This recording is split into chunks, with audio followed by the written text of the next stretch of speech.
afternoon. So ngayon magluluto tayo ng biko. So yung lulutuin natin is 1.5 kilo. 1.5 kilo. So isasaing na po natin yung ating malagkit na rice para sa ganun maluto, and then gagawa tayo ng latik after maluto yung ating rice na malagkit. So ito na yung ating lubi para sa ating gata, and then ito yung ating half sugar na brown sugar. And then, meron din tayong mascubado na sugar. Mascubado.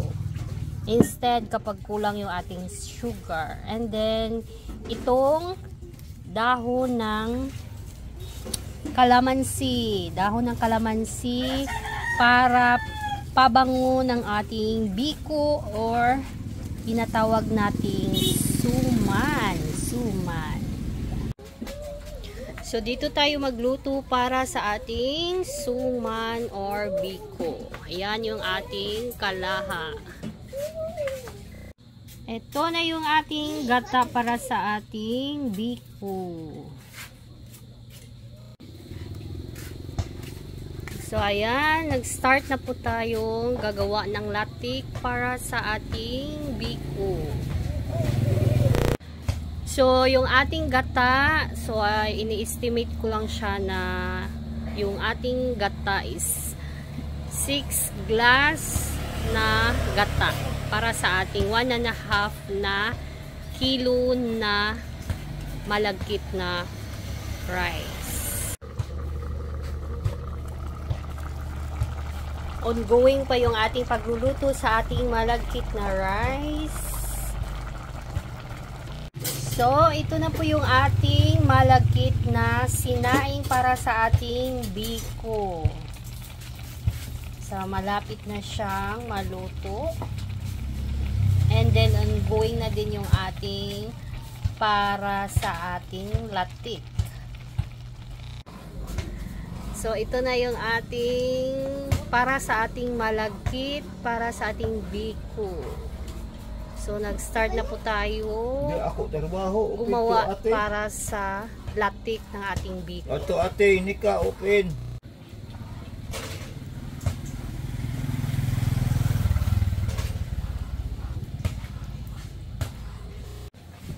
Ngayon, i-add na natin yung ating brown sugar. So, brown sugar.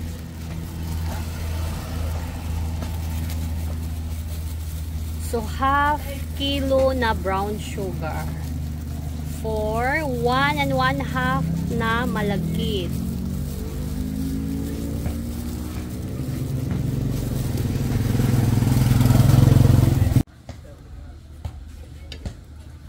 So, i-mix na natin. Ito yung para sa ating latik.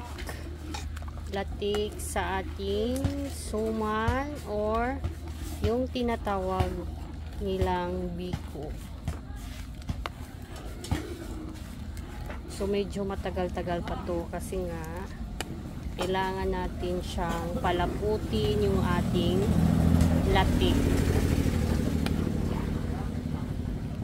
So mahabang proseso pa yung ating pag mix nito.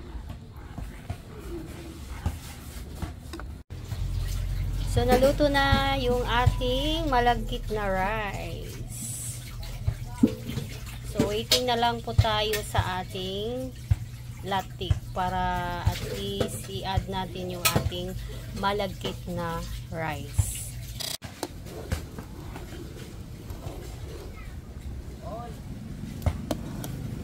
So, one thing pala, bakit nga ba tayo nagluluto ng biko or suman? So, pambaon po ito para bukas sa isang estudyante para sa kanilang buwan ng wika. So, magdala sila ng pagkaing Pinoy. So, That's why nagluluto tayo ngayon ng biko. So yan na po yung ating niluto, and then tinikman ko na yung nilatik natin, but then hindi siya matamis. Kulang pa siya ng sugar. So ngayon magdadagdag ako ng mas kubado na sugar.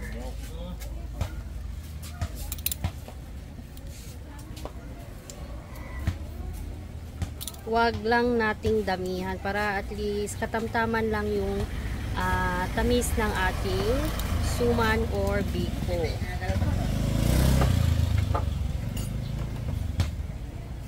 Ayan. So after i-mix na naman natin. So continue pa yung ating pag-mix sa ating latik para sa ating suman or biko. And then okay na yung kanyang tamis. Katamtaman lang at hindi masyado matamis.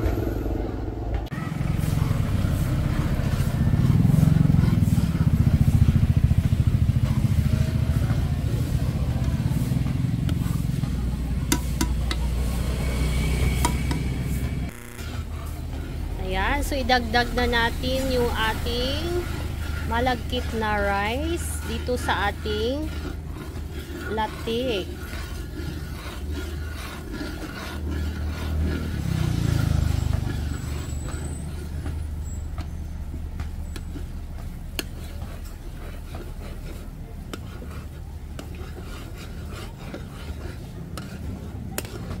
So ayan na siya.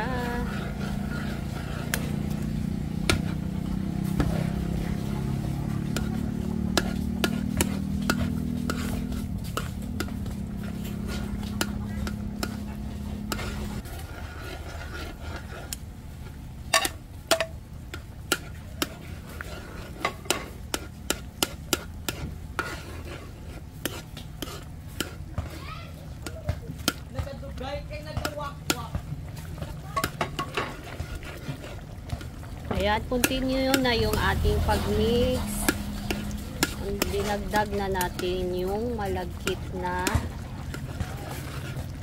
rice. As in, mainit siya.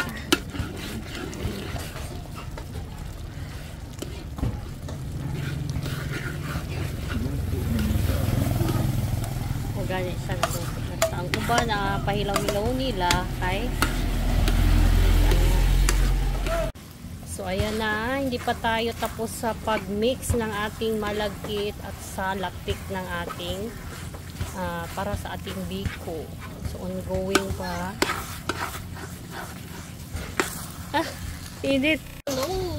So continue pa tayo sa pag-mix ng ating biko. So, ito na lahat yung 1 and 1/2 na kilo ng malagkit na rice. So, medyo marami-rami. Ayan. Tingnan nyo, madami-dami talaga.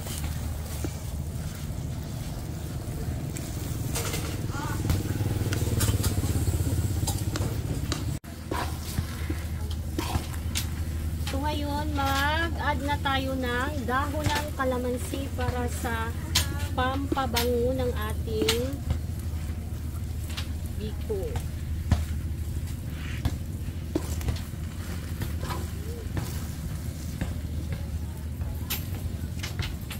And then continue yung ating pag-mix.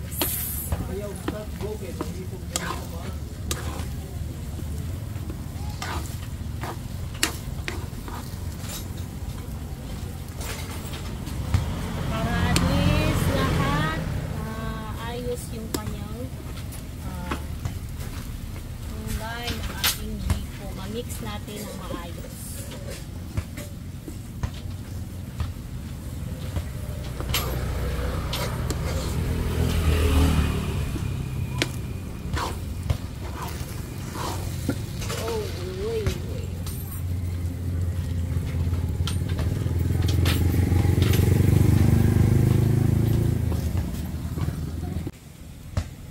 So, naluto na yung ating biko or suman. So, ito na yung ating biko. biko.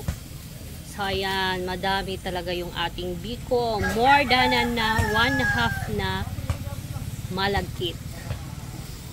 So, yung lasa niya is hindi masyadong matamis. Katamtaman lang. Kasi nga, pag matamis, hindi naman mabuti kapag sobrang tamis. Ayan. Dana po tayo sa ating pagluluto today ng biko or suman.